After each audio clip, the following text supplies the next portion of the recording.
Bom, pessoal, estamos aqui para falar um pouco sobre o Covid-19, né, que agora foi considerado uma pandemia mundial, né, começou lá na China, e a transmissão desse vírus é muito fácil de pessoa para pessoa, e a farmácia Brás Cubas então vai se propor a mostrar para vocês formas de prevenir o contágio e melhorar ali essa questão pandêmica, tá certo?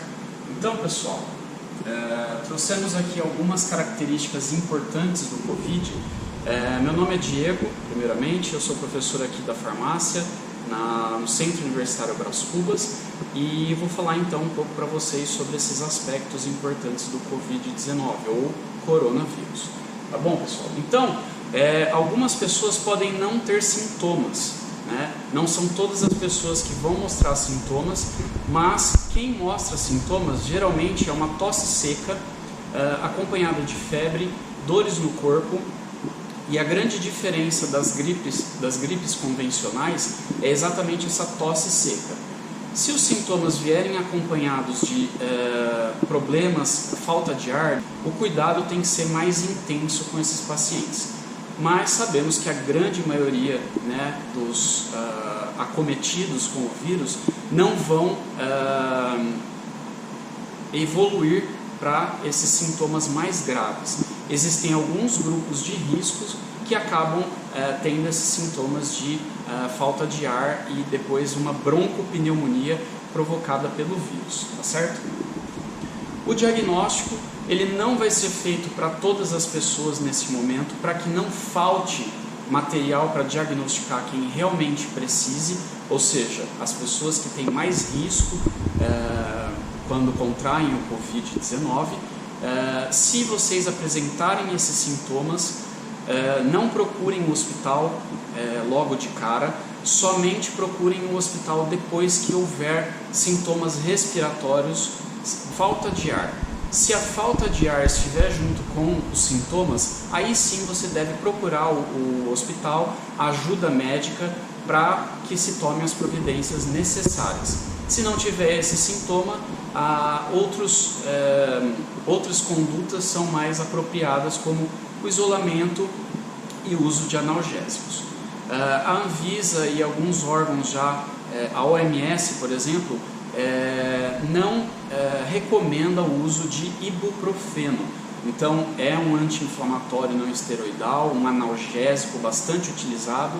Se tiver algum tipo de sintoma, por favor evitar o uso de ibuprofeno, escolha por exemplo o paracetamol ou a dipirona, tá certo? Evite também o uso de ácido acetil salicílico, porque vivemos ainda as doenças tropicais aqui no Brasil.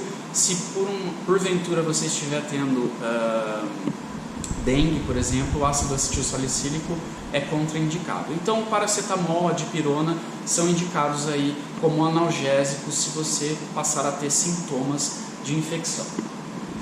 Como eu disse, então, o diagnóstico vai ser feito para alguns pacientes. Se você apresentar sintomas, mas não respiratório, fique dentro de casa, não saia, e para não propagar, tá certo?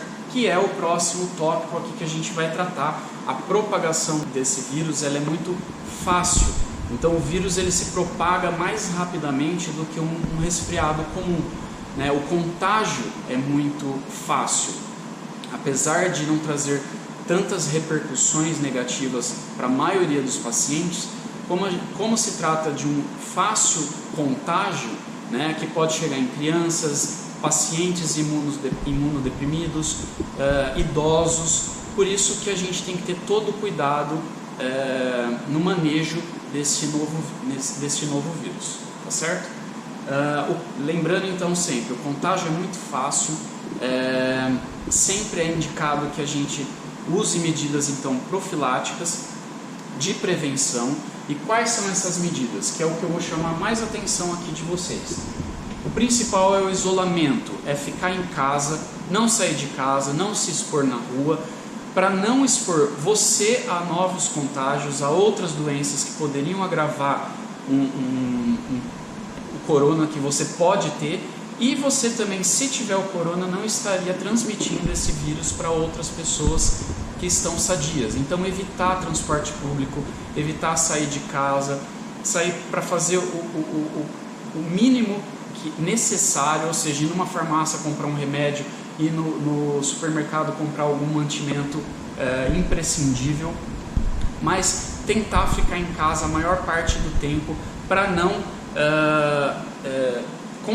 contagiar, para não espalhar esse vírus para as pessoas saudáveis, e se você tiver infectado, também não ter infecções paralelas que poderiam deprimir o seu sistema imunológico, por exemplo. O álcool em gel, pessoal, ele é eficaz, mas é importante a gente mostrar que vocês não precisam fazer um estoque de álcool em gel na sua casa, porque apesar do álcool em gel ele desestabiliza a membrana do vírus, ele mata o vírus, mas é importante que outras pessoas tenham álcool gel também, para que elas não sejam contaminadas. Se você fizer um estoque de álcool gel na sua casa, ele vai faltar para pessoas que também precisem, você vai estar protegido, mas as pessoas ao seu redor, os seus vizinhos, por exemplo, não vão estar protegidos e eles podem depois transmitir essa doença para você. Então não adianta fazer estoques de álcool gel em casa, compre o necessário. E aí eu entro na terceira categoria de prevenção, que é usar sabão, sabonete, detergente. É tão ou mais eficaz do que o combate ao vírus pelo álcool em gel. Então, sabão, sabonete, eles conseguem, a gente vê como eles conseguem eliminar a gordura no dia a dia. A membrana do vírus é uma camada gordurosa. Então, se a gente lavar bem a mão com sabonete, existe uma conduta para isso, eu vou mostrar para vocês, a gente consegue eliminar efetivamente o vírus, sem que tenha que usar álcool em gel, sem que tenha que fazer estoque de álcool em gel, que poderia faltar para outras pessoas, poderia faltar nos hospitais, e aí as pessoas estariam mais suscetíveis aí aos efeitos do vírus, ao contágio do vírus. Tudo bem, pessoal?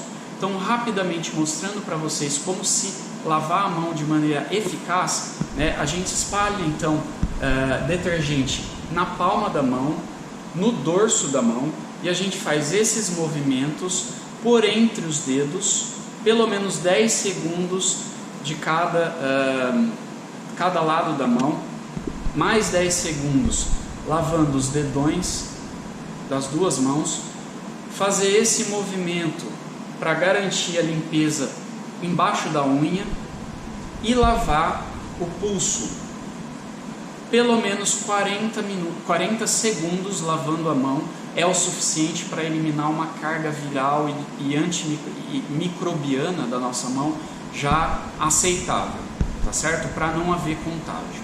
Então 40 segundos ali lavando a mão, enxuga depois a mão, pega um pedaço de papel higiênico para abrir e para fechar a torneira, porque depois que você lavou você não pode tocar na torneira para se contaminar. Se você tiver aquela torneira que você consegue pressionar com o cotovelo, é melhor.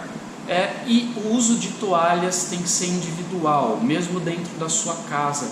Não compartilhe toalhas com seus irmãos, com seus pais, com seus avós, porque é uma maneira de contágio. O vírus fica impregnado na toalha. Então use toalha somente para você, de uso individual.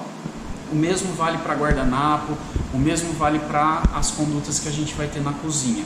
Um copo só para você, um só para o seu irmão, um só para sua mãe, e assim sucessivamente. Outra explicação importante para a prevenção é utilizar esses detergentes e produtos de limpeza, o Veja multiuso, para limpar superfícies. Então limpar a sua mesa, limpar aonde você põe muito a mão, as maçanetas da sua casa, o volante do carro, e outros objetos de uso pessoal no qual você põe a mão sempre. Então use esses produtos que tenham detergente, que tenham esses tensoativos, que conseguem quebrar o vírus, né, que tem essa camada gordurosa, para prevenir então o contato nessas superfícies que podem estar contaminadas, tá? Lembrando então, repetindo, Se você tiver algum tipo de sintoma, procure ajuda, mas somente vá aos hospitais se você tiver sintomas respiratórios, como falta de ar. Os hospitais tendem agora a aumentar muito a procura, e para não haver falta de leitos, filas, às vezes você não está contaminado, vai ficar na fila e lá você pode se contaminar, tá certo? Então não há motivos para pânico, contanto que você siga essas orientações corretamente. Procure o hospital somente em caso de sintomas respiratórios, como falta de ar. Se tiver dor de cabeça, dor muscular, febre, procure ficar em casa, tomar os analgésicos como paracetamol, dipirona, fazer repouso e, importante, o isolamento. Não sair de casa, evitar transporte público, evitar aglomerações, para a gente conseguir combater aí e pelo menos retardar o crescimento da curva de contágio do Covid-19. Esse é então a recomendação que a Brás Cubas deixa para você, que o curso de farmácia oferece a vocês. E se vocês tiverem alguma dúvida, vocês podem nos procurar e a gente vai estar sempre atualizando as nossas redes sociais com informações novas e relevantes aí a prevenção do contágio com o Covid-19. Então esse foi o vídeo que eu fiz para vocês. Obrigado e até o próximo.